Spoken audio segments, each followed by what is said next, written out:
Être seul sur l'océan, c'est comme être seul dans l'espace. Les distances sont immenses, le danger partout autour de vous.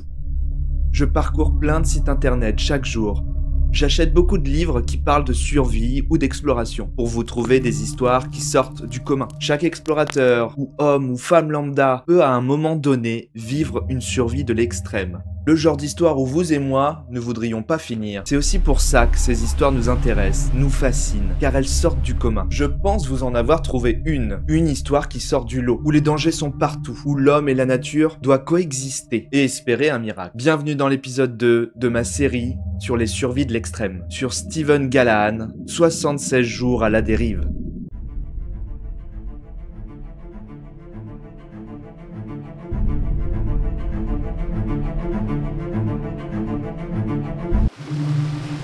L'océan est immense, mon radeau minuscule.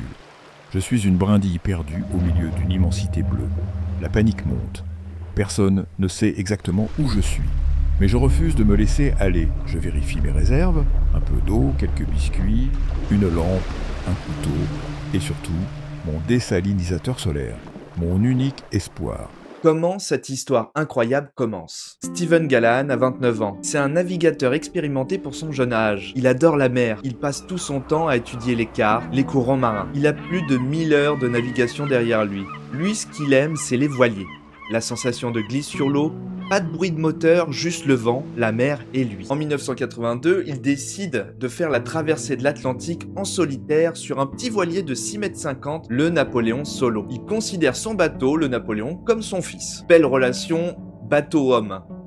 Pour ceux qui ont un bateau, ils comprendront. Moi, j'ai pas encore de voilier, donc abonnez-vous.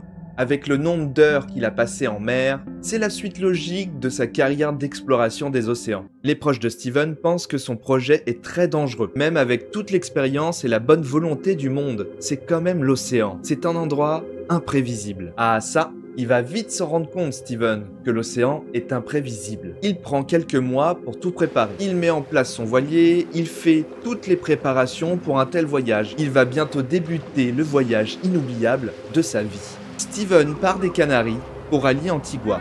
Antigua, c'est une petite île qui se trouve dans les Caraïbes. Ses premières heures en mer sont géniales, tout se passe plutôt bien, la mer est calme, il prend vraiment du plaisir. Le vent sur sa peau, l'odeur de la mer, Steven est aux anges. Ce bonheur ne sera que temporaire. Une nuit, une tempête frappe. Il est réveillé en sursaut. Une énorme secousse secoue son bateau. Il comprend vite que son voilier a été heurté. Mais par quoi? Il vérifie la coque et voit un cachalot à quelques mètres du Napoléon. Il vient d'être percuté par un cachalot. Alors Steven joue au loto parce que c'est très rare ce genre de truc. L'eau s'engouffre trop vite. Il voit que la situation lui échappe. Il a à peine le temps d'attraper un radeau de survie et quelques provisions avant que son bateau coule. Alors en cherchant sur internet, j'ai réussi à me procurer le journal de bord de Steven. Alors c'est incroyable d'avoir ce genre d'informations. On va pouvoir vivre ensemble avec Steven toutes ses émotions, 76 jours à la dérive. La nuit a explosé autour de moi. Un bruit sourd, une secousse brutale, puis l'eau. Mon bateau coule. Impossible de le sauver. J'ai à peine eu le temps de saisir un radeau, quelques provisions et une lampe avant que le Napoléon Solo ne disparaisse sous les flots. Je suis seul, le silence de l'océan est assourdissant. Mon cœur bat à tout rompre. Que vais-je devenir ? La situation est catastrophique pour Steven. Il est seul, il n'a pas de radio, il a que quelques provisions. Dans son radeau de fortune, c'est chaud. Dans son malheur, il a quand même pensé à prendre son désalinisateur solaire, qui lui permet d'avoir un peu d'eau potable. Mais la nourriture, c'est autre chose. L'océan est immense, mon radeau minuscule. Je suis une brindille perdue au milieu d'une immensité bleue. La panique monte. Personne ne sait exactement où je suis. Mais je refuse de me laisser aller. Je vérifie mes réserves, un peu d'eau, quelques biscuits, une lampe, un couteau et surtout mon désalinisateur solaire, mon unique espoir. Très vite, ses provisions s'épuisent. Alors il doit apprendre à pêcher avec une sorte de harpon de fortune, à boire de l'eau de pluie et à rationner ses provisions. Je scrute l'horizon chaque seconde. J'aperçois un cargo, je hurle, j'agite mes bras, j'utilise mon miroir de signalisation. Il passe sans me voir. Une décharge de désespoir me traverse. Je serre les dents.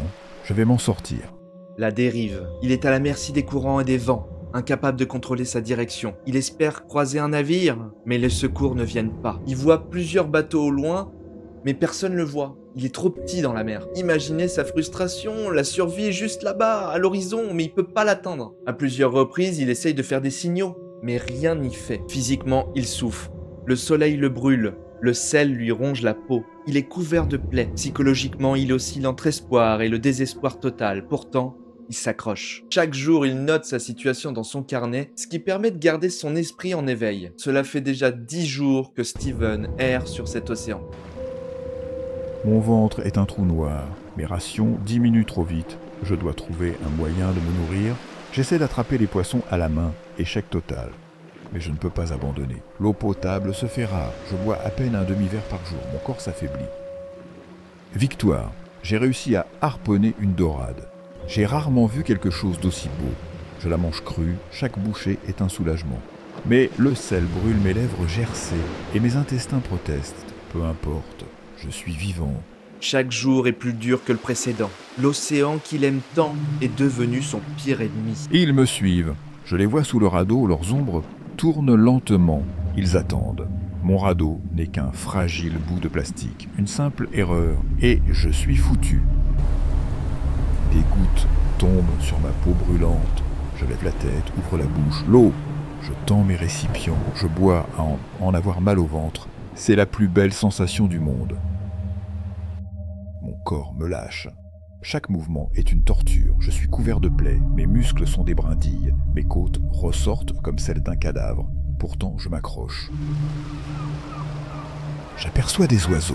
Ils ne volent jamais trop loin des terres. Ça veut dire que je me rapproche d'une île, peut-être. Je n'ai plus la force d'être euphorique, mais au fond de moi, une flamme vacille encore.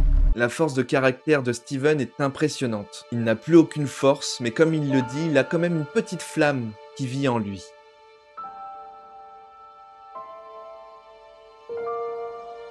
L'ombre d'une terre lointaine se profile. Je rame comme un fou, même si chaque coup de bras me coûte une énergie que je n'ai plus. Ne pas mourir maintenant, pas si près du but.